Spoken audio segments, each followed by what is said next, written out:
late na sila dumating. Actually, ako nga kanina doon sa liaison officer ni General Pukis is hinahanap ko yung abogado kaso they are not around during the time.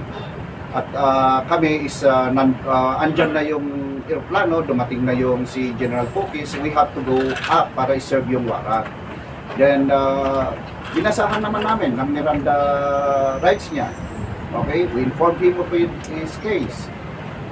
We have done the proper procedure. Meron naman tayong mga recording.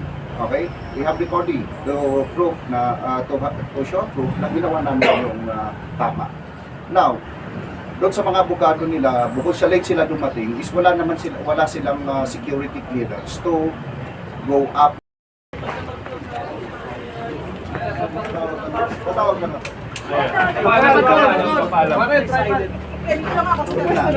Pwesto natin kasi.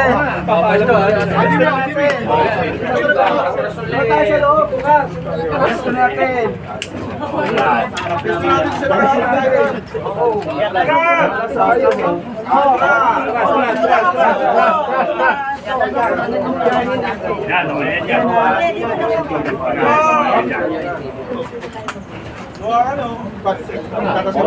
Connect din sa akin, sir. Ayaw, walang... Dito nag-connect na. Sorry, sir. Nag-alisal ka ba? Magwarin.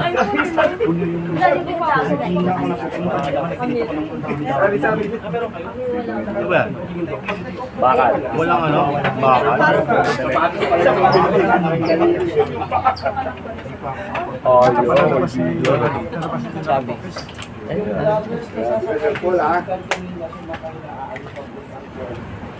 Vloggers. Vloggers daw. Ayun sila. Ayun mo si Helen. Ayan. Sir, kayo na daw. Ayun na naman tayo. Oo, kailangan pala. Tabi si Ma'am Helen. Sumakay na daw dun. Nasaan? Nasaan? Saan ba yun? Wala po na. Ha? Wala pa na lang. Dito kami okay na kayo. Wala na ba? Wala pa. Konti lang, konti lang. Inayata sila pa. Pupunta sila.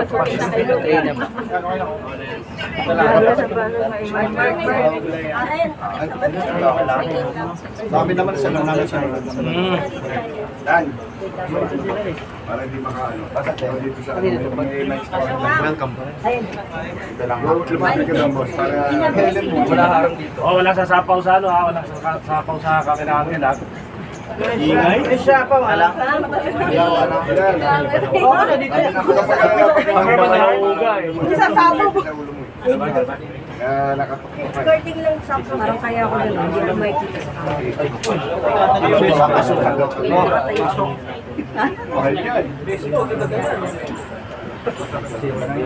ano ma'am? Shopping ka?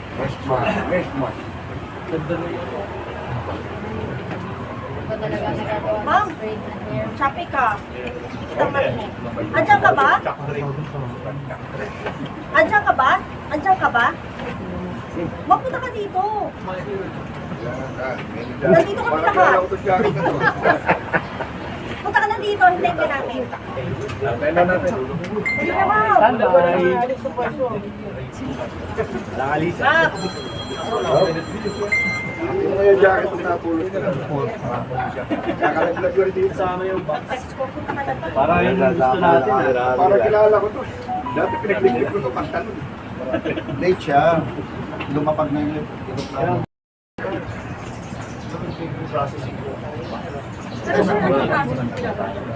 Booking sheet, request for medical. Kailangan na papasok sa camera. Pag siya, kailangan sa train. Mag-medical. Kaya nag-check up siya kung wala okay pa siya, fit pa siya, na-travel from here to there. Gutom na ang papang. Umes na. May pansi. Anong sabi? Ayaw ko kasi siya na. Thank you, Tol. Okay na. Next na content. Doon yun, dami rin. Dalawa po. Sige lang, kumain ka lang. Ayoko na. Chief, masama ko siya. Embargo na lang. Chief. May po kami arrest videos. Yung kanina sa NAIA, sir. We will, dito po kuha tayo naman. Yes. Ma'am, ay, sir. Sir, nandito kami kay CNG. Pwede pa namin interview sa Wala pa pala. Chief, ay susunod pa ba? Sir, harap sa amin. Okay. Cellphone. Sir, anong oras na-aresto sa NAIA? Anong oras dumating dito sa Campo Crame? At saka, ano na ang proseso ginagawa sa loob? Okay, ang dumating yung aeroplano natin coming from Thailand is 8:11. 8:30 yung expected natin na dating niya. Kaso napaaga yung dating ng aeroplano. Ano ka, sir? After sa aeroplano, sir, after NAIA, saan ito agad na medyo? Now, doon muna, binasahan natin siya ng Miranda rights niya, pinaalam natin yung warrant of arrest for inciting to sedition, no? Yung violation for inciting to sedition, which was ang nagbigay nito is yung sa Quezon City Regional Trial Court, RTC 77. RTC 77. So, doon sa violation niya for RTC Article 1, inciting to sedition. Sir, ma-apela po yung mga abogado paglabag daw sa constitutional rights ni General Lopez na hindi raw inalaw agad yung mga abogado and they're planning to file an admin for criminal case against po sa mga Yung pag-file ng admin ng criminal case against us, is karapatan naman nila yun. No? It is their right. Karapatan nila yun. Ngayon, dun sa paglabag na sinasabi nila, wala naman akong nakikita. Dahil unang-una is sila yung wala sa media. Late na sila dumating. Actually, ako nga kanina dun sa liaison officer ni General Pukis is hinahanap ko yung abogado kaso they are not around during the time.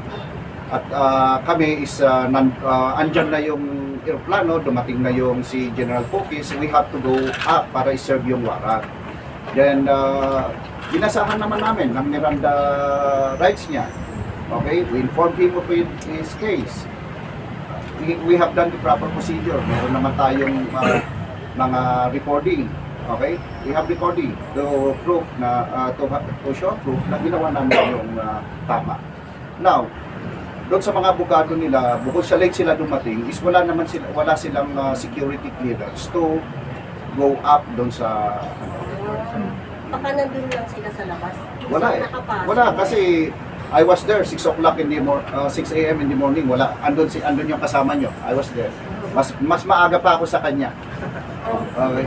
Mas maaga pa ako sa kanya. So wala sila. They are not around. Sir, anong proseso mong ginagawa sa loob? Ibinubuking natin, fingerprint, mugshot, and then for medical siya to show na para makita natin kung fit siya at kung wala pang nangyari during time of arrest. So, yun naman ang gagawin natin. Sir, after ng proseso dito, saan po siya dadalhin? Sa Regional Trial Court sa RTC 77 for bail. Chief, for context lang, ano po ba yung dahilan bakit siya kinasuhan ng inciting to sedition? Ano doon, ano po na Pero related po ito dun sa isinagawa nilang protesta. sa mga rallies, yes. Sa mga ano nila.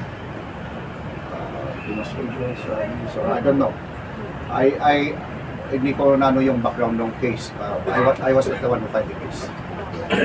So after posting the bail, makakalayan naman si General Of course. Hindi na available na.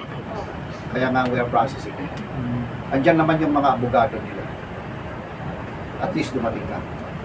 Nabanggit na sir, bakit po siya nang galing tayo? They have a vacation. Family vacation. Since when po sila nag- December pa. December pa siya. Thank you, sir. Thank you. Salamat, sir. Salamat. Video, sir. Baka may match na lang. Sisend ko muna kayo. ang kunin nyo kay, Major Helen? kay Director. I already forwarded yung mga videos and videos. Sige, salamat. Sir, makingi na kami update sir pag nalabas na siya, pag papunta na rin. Yes, pinaprocess lang namin from here. Sir, gano'n matagal? Actually, kanina nga kasi, na hahanapin ko ba yung abogado niya eh. Opo. Nagsisisigaw na doon sa labas. Sino yung mga nandun kanina? Andun ka, di ba? Nasa labas kami Ang dami ng tao, tapos nagsisisigaw, di ba? Paano mo makukontrol yun? Magkakasakitan pa. Actually sir, kung dumating sila, siguro kakapanik nyo lang. Hindi ko nakasaranan yun. Wala naman akong ano sa kanila. Sila ang late. At wala rin sila access sir, di ba? Wala silang Pero yung mga retired generals, nandun na rin maaga. Kasama ko. Kasama ko. Oo, kaya lang, hindi sila yung Yeah. Andun naman yung family. The family was there. The immediate family was there. Yung asawa niya, yung daughter niya, Ilan ba anak niya kasama sir? isa. Andun yung daughter niya. So nakausap niya, Andun yung family niya. yung ano lang, lawyer lang ang Abogado lang. wala. Ako ayan. Papakita ko na. Pakita ko sa'yo ha. Huwag mo na lang anuhan. O yan. O. Huwag mo yung kunan. Ayan. O. Siya yan. Okay. Siya yan ha. Ito ang asawa niya. O. Ito ang asawa niya. Binibidyo pa ng daughter niya doon. Ayun yung video. Binibidyo ng daughter niya. Binabanda sa salamin. Andun yung immediate family. Okay? The immediate family was there. All along, the family was there. Okay? The family was there. So ibig sabihin sir, mabilis lang ito kasi available naman. Available. Kaya makakalabas na. Yeah. All along, the family was there. Wala naman tayong nilabag na nakita nyo naman, very casual yung ano namin. Sir, pagdala sa RTC mamaya, mga anong oras makakalaya? Depende sa korte. It is not within our control. Basta 48,000 sir. Yeah, 48,000.